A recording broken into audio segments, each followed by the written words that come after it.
επεισόδια του στο Fishing Boys. Και σήμερα ψαρεύουμε εδώ στη λίμνη Καστοριάς και θα σας δείξω πώς να βγάλετε ένα ψάρι σε πολύ λίγο χρόνο.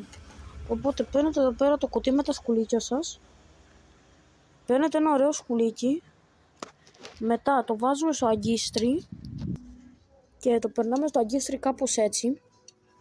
Και τώρα παίρνουμε το καλάμι μας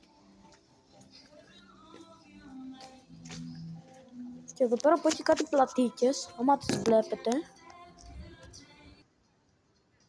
Τώρα που ρίξαμε, παιδιά, το δόλωμα, περιμένουμε μια τσίμπημα. Όπα. Άμα το βλέπετε εκεί πέρα το fellow. Και βγάλαμε ψάρι.